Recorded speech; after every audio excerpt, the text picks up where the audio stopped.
ආයිබෝවන් කියලා පිළිගන්නවා අදත් ඔයාලා හැමෝම.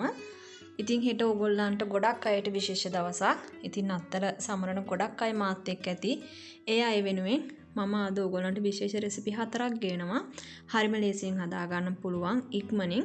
ඒ නිසා ඕගොල්ලන්ට පුළුවන් එකක් හරි හදලා රස බලන්න නත්තල් මේසෙට. ඉතින් මුලින්ම එකට මම අල 150 ග්‍රෑම් අරන් තියනවා තම්බලා.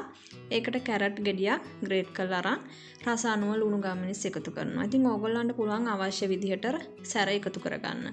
ඊට පස්සේ බටර් 50ක් ලිපේ තියලා ඒක දිය වුණාම ඒකට පාන් පිටි ග්‍රෑම් 50ක් එකතු කරලා ෆ්‍රෙෂ් මිල්ක් වලින් එකතු කරනවා මිලිලීටර් 500ක්. ඊට පස්සේ රස අනුව ලුණු පිංචක් එකතු කරලා අඩු ගින්දරේ තියලා මේ වගේ ක්‍රීම් එකක් වෙනකන් හදා ගන්නවා. ඊට පස්සේ අර හදාගත්ත අල මිශ්‍රණයට ඒ ක්‍රීම් එකකින් හැන්දකුත් එකතු කරලා හොඳට කලවම් කරනවා. ඉතින් අද රෙසිපි 4ක් එකට ගේන නිසා මම ඕගොල්ලන්ට මේවට අවශ්‍ය කරන දේවල් පැහැදිලිව යටින් දානවා. වීඩියෝ ටිකක් කාලේ වැඩි වෙන නිසා මම ඉක්මනින් යවලා ඕගොල්ලන්ට හදන විදිහේ පෙන්නනවා. අවශ්‍ය කරන දේවල් මම ඕගොල්ලන්ට වරදින් නැති වෙන්න පහලින් දාලා තියෙන. ඉතින් අවශ්‍ය අය බලන්න. ඊට පස්සේ බිත්තරේ කහ මද ටිකක් අපි මේ මිශ්‍රණයට එකතු කරලා කලවම් කරනවා. ඉතින් මේ මිශ්‍රණය ඕගොල්ලන්ට පුළුවන් අල්ල නැතුව එළවලු වලින් විතරක්ම හදා ගන්න. මස් මාළු කනවා නම් එහෙම එකතු කරලා හදා ගන්න පුළුවන්. ඉතින් ඕගොල්ලන්ට අවශ්‍ය විදිහට ඕගොල්ලන්ගේ රස අනුව හදා ගන්න පුළුවන්. මම බබාලගේ රසට හදලා තියෙන්නේ සැරට නැතුව ඒගොල්ලන් කන විදිහට. ඉතින් ඕගොල්ලන්ගේ බබාලා සැර කනවා නම් කෑලි මිරිස් එකතු කරලා කරපිංච රම්පේ එකතු කරලා ඒ වගේ හදන්න පුළුවන්. මේක අවශ්‍ය නම් ලිපේ තියලා ටෙම්පරාදු කරලා රස මිශ්‍රණයක් හදා ගන්න පුළුවන්. ඉතින් ඒක ඕගොල්ලන්ගේ රස අනුව හදා ගන්න. ඊට පස්සේ අර කපාගත්ත බිත්තර බෑවලට මෙන්න මේ විදිහට ඉතුරු බෑව සම්පූර්ණ වෙන ටිකක් වැඩිපුර අර මිශ්‍රණයෙන් තියලා අතින් හදා ගන්න ඕනේ. ඊට පස්සේ මේ විදිහට අර හදාගත්ත ක්‍රීම් මිශ්‍රණය යටට තියලා බිත්තර බෑව ටික තියන්න ඕනේ. ඉතින් මේක ලිපේ හදන්න පුළුවන්. හදනවා නම් ඕගොල්ලන්ට පුළුවන් ගන්න පෑන් එකේ යටට මේ වගේ ක්‍රීම් දාලා මේ විදිහටම හදා ගන්න. අඩු ගින්දරේ උඩින් වහලා හදා ගන්න ඕනේ. මම මොසරෙල්ලා චීස් එකතු කරලා විනාඩි 15ක් සෙල්සියස් අංශක 200ට බේක් කරා. මේ තියෙන්නේ හදාගත්ත කෑම එක. ඉතින් මේක හරිම ලේසියෙන් හදන්න පුළුවන් නත්තල් මේසෙට වෙනස් රසක් එකතු කරගන්න. දෙවෙනි එක තමයි තුර්කි අය හදන රසම රස පිට්ස් එක.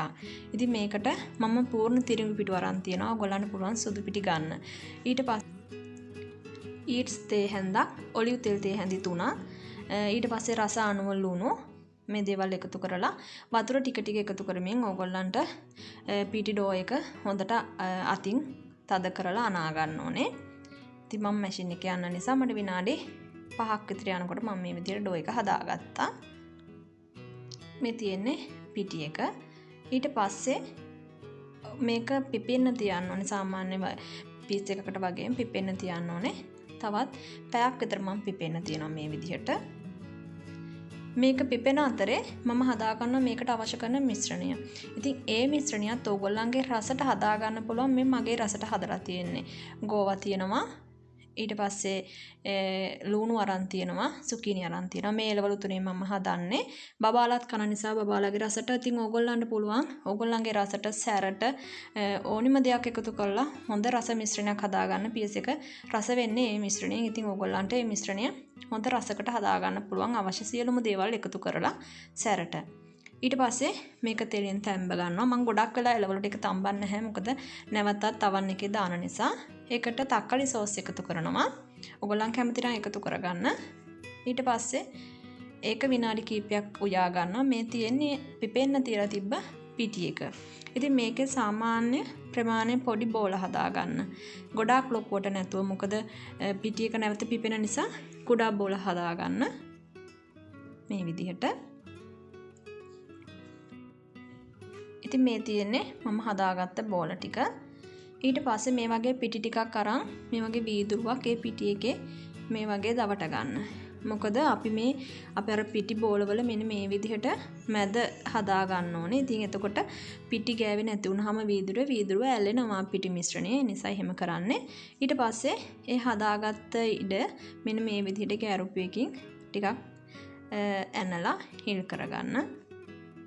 ඊට පස්සේ හදාගත්ත මිශ්‍රණය ටික ටික මේ විදිහට පුරවගෙන යන්න. ඉතින් මේ මිශ්‍රණය හොඳ රසට හදාගන්න හොඳ රසක් මේ පිට්ස් එකට එකතු කරගන්න පුළුවන් ඕගොල්ලන්ට. ඊට පස්සේ අපි මේකට බිත්තර කහ මදයක් අරගෙන ඒකට එකතු කරනවා කිරි ප්‍රෙස් මිල්ක් තේ හැඳි එකක් විතර එකතු කරලා කලවම් කරලා මේ විදිහට වටේට ගානවා මේ පිට්සවල. ඊට පස්සේ අපි මේක මේ විදිහට බිත්තර සාරුත් ගාලා බේක් කරගන්න ඕනේ. බේක් කරනකොට විනාඩි 35ක් වගේ කාලයක් යනවා සෙල්සියස් අංශක 180ට. ඉතින් මුලින්ම මම විනාඩි 20ක් තියලා ඊට පස්සේ නැවතත් අරගෙන මොසරෙල්ලා චීස් එකතු කරනවා. මොසරෙල්ලා චීස් එකතු කරලා නැවත විනාඩි 10ක් විතර මම මොසරෙල්ලා චීස් ටික දිය වෙනකන් නැවත මම oven එකේ තියෙනවා. ඉතින් මේක ඕගොල්ලන්ට ලිපේ හදන්න පුළුවන්. මම ලිපේ පිට්සා හදන විදිය ගෙනත් තියෙනවා. ඉතින් ඕගොල්ලන්ට පුළුවන් ලිපේ හදන්නත් මේ විදිහටම. ඊට පස්සේ මේ වගේ බටර් ගාලා මේක තව විනාඩි 10ක් අපි වහලා තියෙනවා. හොඳට සොෆ්ට් වෙලා එන්නේ. එතකොට ඉතින් ඕගොල්ලන් දන්නවනේ බනිසෙම හදනකොට අපි හොඳ සොෆ්ට් එකකට ගන්න oven එකෙන් ගත්ත ගමන් රස්නේ බටර් ගාලා තියෙනවා. ඉතින් මේ තියෙන අපි හදාගත්ත පිට්සා ටික ඉතින් ඕගොල්ලන්ට පුළුවන් ලිපේ හෝ oven එකේ හෝ බබාලට මේ පීස් එකත් හදලා දෙන්න. ඉතින් ඊට පස්සේ මේක නම් හරිම ලේසි රෙසිපි එකක්. මේක මම පේස්ට්‍රි එක අරන් තියෙන්නේ සීට් එක අරන් තියෙන්නේ කඩෙන්. ඒකට මේ විදිහට තීරු කපලා මම බටර් ගා ගන්නවා මේ විදිහට. ඊට පස්සේ බටර් ගාගෙන ඒ බටර් ගාගත්ත තීරු උඩින් තීරුවක් තියලා මේ විදිහට බටර් ගන්නවා. තීරුවක් තියනවා මෙන්න මෙහෙම තියලා රෝල් කරගන්නවා. අපි පේස්ට්‍රි එකේ සීට් ටික මෙන්න මේ විදිහට. ඊට පස්සේ මේක පැයක් ප්‍රිසර් එකේ තියන්න ඕනේ. ෆ්‍රිජ් එකේ උඩ කොටස තියන්න.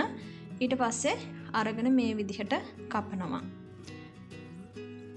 කපලා මෙන්න මේ විදිහට අතින් තද කරලා මේ හැඩේ හදා ගන්න ඕනේ. ඊට මේ මැදට ඕගොල්ලන්ට ක්‍රීම් චීස් හෝ ජෑම් චොක්ලට් මේ ඕනේ දෙයක් ඕගොල්ලන්ට තියෙන දෙයක් එකතු කරගන්න පුළුවන්. බබලා ආස දෙයක් ඕගොල්ලන් ආස දෙයක් එකතු කරගන්න පුළුවන්. ඉතින් මේ නත්තල් මාසෙ නිසා චොක්ලට් අනිවාර්යයෙන්ම ඕගොල්ලන්ගේ ගෙවල් වල ඇතිනේ. ඉතින් චොක්ලට් එකතු කරගන්න පුළුවන්. ඊට පස්සේ විනාඩි 10ක් 15ක් බේක් කරලා නැවතත් අරගෙන බිත්තර සාරු ගාලා තවත් විනාඩි 5ක් විතර බේක් කරගන්නවා. ඉතින් මේ තියෙන්නේ ඒ හදාගත්ත එක. ඉතින් මේකත් ඕගොල්ලන්ට පුළුවන් හදලා බලන්න. හරිම ලේසියෙන් හදන්න පුළුවන් නිසා. ඉතින් ඊළඟ එක තමයි ඇපල් කේක් එක. මම ඇපල් කේක් මීට කලින් ගෙනත් තියෙනවා. මේ තවත් ඇපල් කේක් එකක්. බිත්තර දෙකට සීනි ග්‍රෑම් 80ක් එකතු කරලා මෙන්න මේ විදිහට බීටරයක් අවශ්‍ය වෙන්නේ නැහැ. මේ විදිහට කලවම් කරගන්න. ඊට පස්සේ පිටි එකතු කරනවා.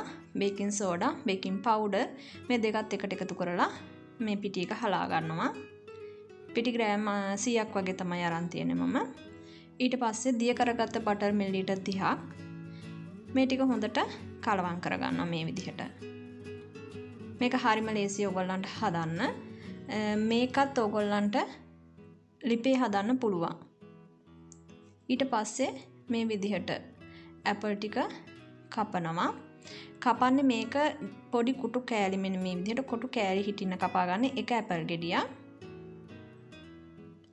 ඊට පස්සේ මේකට දෙහි බෑවක් අරගෙන දෙහි ඉස්ම ටික මිරිකලා හොඳට ඇපල් ටික කලවම් කරලා අපි මේ ඇපල් ටිකත් එකතු කරගන්නවා අර හදාගත්ත පිටි මිශ්‍රණයට.